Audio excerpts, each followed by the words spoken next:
அனைவருக்கும் வணக்கம். நான் உங்கள் 5ஆம் தலைமுறை ஜோதிடர் ராம்குமார் ராஜேந்திரன். நம்ம இன்னைக்கு பார்க்க போகிற தலைப்பு கடகராசி அன்பர்களுக்கு இந்த 2026ஆம் வருடம் ஆங்கில புத்தாண்டு பலன்களை பற்றி தான் இந்த காணொலியில் பார்க்க போகிறோங்க.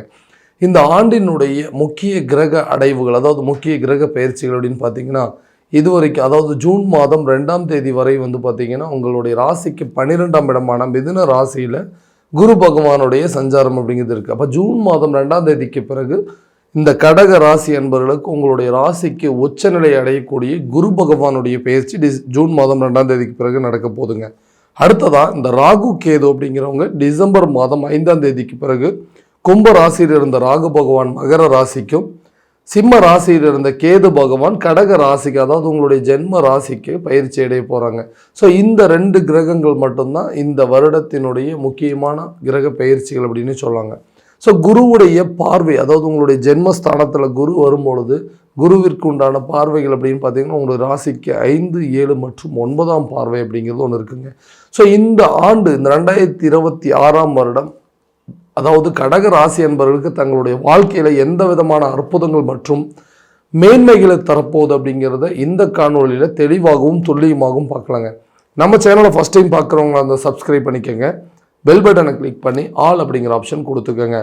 கடக ராசி அன்பர்கள் சந்திர பகவானை அதிபதியாக கொண்டவர்கள், எல்லா விஷயத்தையும் சுறுசுறுப்போடு செய்யக்கூடிய நபர்கள், சூழ்நிலைக்கு தகுந்தாற்போல் எல்லா வேலைகளையும் செய்யக்கூடிய நபர்கள், நெளிவு சுழிவுகளை தெரிந்து தன்னுடைய வாழ்க்கை நிலையை மாற்றி அமைத்துக் கொள்ளக்கூடிய தன்மையை கொண்டவர்கள் அப்படின்னு சொல்லாங்க.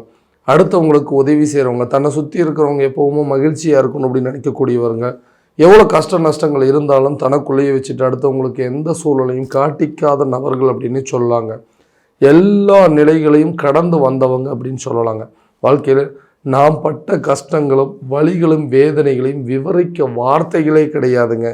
நிறைய இழப்புகளையும் வலிகளையும் வேதனைகளையும் தான் கடந்து வந்துட்டு இருக்கிறேன். ஏன்னா இன்னைக்கு வரைக்குமே என்னை சுற்றி மட்டும் ஏன் இப்படி நடக்குதுங்க, எனக்கு மட்டும் ஏன் இந்த மாதிரி விஷயங்கள்லாம் நடக்குது அப்படிங்கிற ஒரு குழப்பத்திலே இருக்கக்கூடிய நபர்கள், நிறைய கஷ்ட நஷ்டங்கள் ஏமாற்றங்கள் எல்லாத்தையுமே சந்திச்சுட்டு வந்துட்டுங்க. நிறைய இழப்புகளையும் சந்திச்சாச்சுங்க. நான் இழந்த இழப்புகள் அப்படிங்கிறது சொல்லக்கூடிய வார்த்தைகள் அப்படிங்கிறது கிடையாது. யாருக்கு கஷ்டப்படுறோமோ அவங்களே நம்மளை புரிஞ்சிக்க முடியாத சில சூழ்நிலைகள் அப்படிங்கிறது இருக்குது. ஏன்னா நம்ம நிறைய விஷயங்கள் பண்ணுறோங்க, நிறைய கஷ்டப்படுறோம், குடும்பத்துக்காக ஓடி ஓடி உழைக்கிறோம். ஆனால் அவங்களே நம்மளை புரிஞ்சிக்கல அப்படிங்கும்போது இவங்களுக்கு கஷ்டப்பட்டு என்ன பிரயோஜனம் அப்படிங்கிற அளவுக்கு சில சூழ்நிலைகள் அப்படிங்கிறது இருக்குங்க. நிறைய கஷ்டங்கள், அதாவது வேலை வாய்ப்பு அப்படிங்கிறது சரியான விதத்தில் அமையல, புதுசாக ஒரு தொழிலை தொடங்கிறதுக்கு வாய்ப்பு இல்லை, அப்படியும் ஒரு வேலை கிடைச்சாலும் அது நிலைக்க மாட்டேங்குதுங்க. அந்தளவுக்கு சூழ்நிலைகள் இருக்குது. அடுத்தவங்களுக்கு ஓடி ஓடி போய் உதவி செஞ்சேன், அடுத்தவங்களுக்கு உதவி செய்கிறது மட்டுமே என்னுடைய வாழ்க்கையில் நிறைய பண்ணியிருக்கேங்க. ஆனால் இன்றைக்கி அடுத்தவங்க யாராவது எனக்கு உதவி செய்ய மாட்டாங்களா அப்படின்னு சொல்லி ஏக்கத்தோடு நிற்கக்கூடிய ஒரு நிலை, அடுத்தவங்களோட உதவிக்கு வெயிட் பண்ணுற மாதிரி ஒரு சில சூழல் அப்படிங்கிறது ஏற்பட்டுச்சுங்க. எப்படியெல்லாமோ வாழ வேண்டியவன் என்னோடய வாழ்க்கையில் நான் இருந்த ஒரு லெவல் என்ன, ஆனால் இன்றைக்கி நான் இருக்கிற லெவல் என்ன அப்படிங்கிறத பார்த்தாவே எல்லோரும் நம்மளை பார்த்து சொல்கிற மாதிரி இருந்துச்சு. எப்படி இருந்தீங்க ஒரு காலத்தில், எந்த மாதிரி வாழ்ந்துட்டு இருந்தீங்க, ஏன் இப்படி இருக்கிறீங்க, என்ன நடந்துச்சு, ஏன் இப்படி பண்ணிக்கிட்டீங்க, எல்லாமே இதுக்கெல்லாம் காரணம் யார் அப்படின்னு சொல்லி கேட்கும்போது இந்த தவறுக்கு எல்லாத்துக்கும் காரணம் நான் தான் அப்படிங்கிறத கூட சொல்ல முடியாத ஒரு சில சூழல் அப்படிங்கிறது இருக்குது. ஏன்னா செஞ்ச தவறுக்கு உண்டான தண்டனையை முழுமையாக அனுபவிச்சுட்டு இருக்கோம் அப்படிங்கிறத ஏற்றுக்கிட்டு இன்றைக்கி இந்த தவறுக்கு உண்டான தண்டனையை தான் நான் அனுபவிச்சுட்ருக்கேன், அதனால தான் நான் இன்றைக்கி இப்படி இருக்கேன் அப்படிங்கிறத. கஷ்டப்படுறவங்களுக்கு போய் உதவி செஞ்சுங்க. ஆனால் இன்றைக்கி எனக்கு ஒரு கஷ்டம் அப்படின்னு சொல்லும் போது ஒருத்தர் உதவி செய்கிறதுக்கு யாருமே இல்லை, எல்லா தவறுக்கும் நான் தான் காரணம் அப்படிங்கிற அளவுக்கு சூழ்நிலைகள் ஏற்பட்டுருச்சு. நிறைய இழப்பு நஷ்டம் எல்லாத்தையும் பார்த்துட்டு, ஆனால் இனிமேலாவது எனக்கு ஏதாவது ஒரு மாற்றம் வராதுங்களா? நிறைய கஷ்டத்தை மட்டுமே அனுபவிச்சுட்டு இருக்கிறவங்களுக்கு ஏதாவது வாழ்க்கையில் என்ன மாற்றங்கள் அப்படிங்கிறது உருவாகுதுன்னு எதிர்பார்க்குறவங்களுக்கு இந்த வரக்கூடிய 2026ஆம் வருடம் மிகப்பெரிய மாற்றத்தை உருவாக்கக்கூடிய ஒரு காலம் அப்படின்னே சொல்லலாங்க. ஏன்னா குரு பகவான் உங்களுடைய ராசிக்கு உச்ச வீடு அப்படின்னு சொல்லுவாங்க. உங்களுடைய ராசியில் மட்டும்தான் குரு உச்ச நிலையை அடையக்கூடியவருங்க. அந்த குருவுடைய பார்வை அப்படின்னு சொல்லும்போது 5ஆம் இடம் என்று சொல்லக்கூடிய பூர்வ புண்ணியஸ்தானம், புத்திரஸ்தானம் என்று சொல்லக்கூடிய இந்த 7 கலஸ்தரஸ்தானம், மனைவி, தொழில், கூட்டாளிகள், நட்பு என்று சொல்லக்கூடியதும் 9ஆம் இடம் என்று சொல்லக்கூடிய பாகியஸ்தானம். ஸோ இந்த 3 இடத்துல குருவுடைய பார்வை படும் பொழுது இதுவரைக்கும் நம்ம பட்ட கஷ்டங்கள், இதுவரைக்கும் நம்ம செஞ்ச சில வேலைகள், இழப்புகள், நஷ்டங்களை எல்லாம் சரி செய்யக்கூடிய ஒரு காலகட்டம் அப்படின்னே சொல்லலாங்க. ஜென்மஸ்தானத்தில் குரு வரும்பொழுது இது வரைக்கும் நீங்கள் இழந்த மதிப்பு மரியாதை அந்தஸ்தை மீட்டெடுக்கக்கூடிய காலகட்டங்கள். எந்த வேலைக்கும் போக மாட்டேங்கிறாருங்க, சும்மாவே சுற்றிட்டு இருக்கிறாரு அப்படின்னு மற்றவங்க பார்த்து நம்மளை குறை சொல்கிற மாதிரி. நம்ம கிடைக்காம ஒன்றும் இல்லைங்க, நமக்கு வேலை கிடைக்கல அதனால தான் நம்ம வேலைக்கு போகல அப்படிங்கிறது கூட சொல்ல முடியல. வேலை கிடைக்காத நபர்களுக்கு புதிய வேலை வாய்ப்புகள் உங்களை தேடி வருங்க. நிலையான ஒரு வேலை அப்படிங்கிறது இந்த 2026ஆம் வருடம் நிச்சயமாக நடக்க போகுது. இது வரைக்கும் வந்து டெம்பரவரியாக வேலை செஞ்சுட்டு இருந்தவங்களுக்கு கூட பர்மனெண்ட்டான ஒரு வேலை கிடைப்பதற்கான வாய்ப்பு. கிடைச்ச வேலைக்கெல்லாம் போயிட்டு இருந்தேங்க, ஆனால் எனக்குன்னு ஒரு வேலை நிரந்தரமாக இல்லைன்னு சொன்னீங்கன்னா கட்டாயமாக உங்களுக்கு நிரந்தர வேலை வாய்ப்பு அப்படிங்கிறது உருவாகுங்க. வெளியூர் மற்றும் வெளிநாடு சார்ந்த சில யோகங்கள் அப்படிங்கிறது இருக்கும். வேலை விஷயமாக வெளியூர் போகிறதோ அல்லது வெளிநாடு போகிறதுக்கான வாய்ப்புகள் அப்படிங்கிறது உங்களை தேடி வருங்க. அதே நேரத்தில் இந்த வேலையிலிருந்து வந்த தடைகள் அப்படிங்கிறதாகலாம், ஏன்னா ஒர்க் பண்ணிகிட்ருக்குறோம், அதில் எந்த விதமாக ஒரு ப்ரமோஷன் இல்லை, ஒரு சேலரி இன்க்ரிமெண்ட் இல்லை, பெரிய அளவில் ஒரு இம்ப்ரூவ்மெண்ட் இல்லை அப்படின்னு சொல்கிறவங்களுக்கு கூட அந்த வேலையில் ஒரு சேலரி இன்க்ரிமெண்ட்டோ ஒரு ப்ரமோஷன் கிடைக்குங்க. கேட்ட இடத்துல டிரான்ஸ்ஃபர் கிடைப்பதற்கான வாய்ப்புகள் எல்லாமே இந்த காலகட்டங்களில் உருவாகும். மற்றவங்க மத்தியில் உங்கள் மேலே இருந்த அவப்பேர்கள் அப்படிங்கிறது வெகலம் அது நெகட்டிவ் பாயிண்ட்ஸ் அப்படிங்கிறது நிறைய இருந்திருக்கும். யார் எதுக்கு எடுத்தாலும் உங்களை குறை சொல்லிகிட்டே இருந்திருப்பாங்க. உங்களுடைய மதிப்பு மரியாதை படிப்படியாக குறைஞ்சிக்கிட்டே இருந்திருக்கும். அந்த நிலை மாறும். ஏன்னா ஜென்ம குரு உங்களுடைய ராசியில் உச்ச நிலையில் இருக்கும்போது கடகராசி என்பவர்களுக்கு இது ஒரு அற்புதமான காலகட்டம்னே சொல்லாங்க. இழந்த மதிப்பு மரியாதை அந்தஸ்தை மீட்டெடுக்கக்கூடிய ஒரு காலகட்டம் அப்படின்னு சொல்லாங்க. தொழில் ரீதியாக இது வரைக்கும் ஒரு பிஸ்னஸ் ஸ்டார்ட் பண்ணணும்னு நினச்சேன், அந்த பிஸ்னஸை வந்து ஆரம்பிச்சிட்டோம்.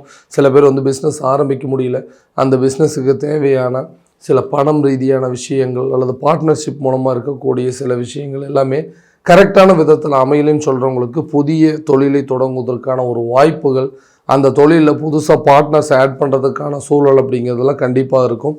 தொழில் ரீதியாக நல்ல முன்னேற்றத்தை செலுத்தக்கூடிய ஒரு காலகட்டமாக இருக்க போகுது. தொழிலில் நீங்கள் பெரிய சாதனையாளர் அப்படிங்கிற அளவுக்கு மற்றவங்க உங்களை பார்த்து பொறாமப்படக்கூடிய அளவுக்கு நிலைகள் அப்படிங்கிறது மாறுங்க.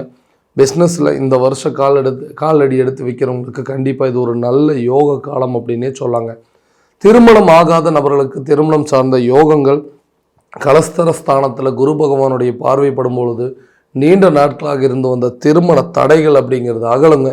கூடிய விரைவில் உங்களுக்கு திருமணம் சார்ந்த யோகங்கள் அப்படிங்கிறது கண்டிப்பாக உருவாகுங்க. காதல் சம்மந்தப்பட்ட விவகாரங்கள் திருமண லெவலுக்கு கொண்டு போகுங்க. கணவன் மனைவிக்கிடையே இருக்கக்கூடிய பிரிவினைகள் அப்படிங்கிறது நீங்கி 2 பேரும் ஒற்றுமையாக வாழக்கூடிய ஒரு காலகட்டம். ஏன்னா எதுக்கெடுத்தாலும் விட்டு கொடுத்து போகக்கூடிய ஒரு ராசி அப்படின்னாவே கடக ராசி தாங்க. எல்லாத்தையும் விட்டு கொடுத்து அதில் கெட்ட பேர் வாங்கக்கூடிய ஒரு நிலை அப்படிங்கிறது. செய்யாத தவறுக்கு இன்றைக்கி தண்டனைங்க. நான் எல்லாமே கரெக்டாக தான் பண்ணேன், என்னுடைய நேரங்காலங்கள் எனக்கு சரியாக இல்லை, அதனால தான் இன்றைக்கி இவ்வளோ பிரச்சனை அப்படின்னு சொல்லி அந்த குடும்பத்தில் நம்மளை பற்றின ஒரு விஷயத்தை சொல்லி புரிய வைக்கிறதுக்கு கூட முடியாத ஒரு நிலை. எல்லாருமே நம்மளை வந்து தப்பாக தான் நினச்சிட்ருக்காங்க. அந்த நிலைகள் அப்படிங்கிறது மாறுங்க. கணவன் மனைவிக்கிடையே நல்ல ஒரு அந்யோன்யம் அப்படிங்கிறது ஏற்படுங்க. நல்ல ஒரு அண்டர்ஸ்டாண்டிங் இருக்கும். 2 பேருமே பேசி சில பிரச்சனைகளை தீர்த்து கொள்ளக்கூடிய ஒரு காலகட்டங்கள். உங்கள் மேலே இருந்த அவப்பெயர்கள் அப்படிங்கிறது விலகுங்க.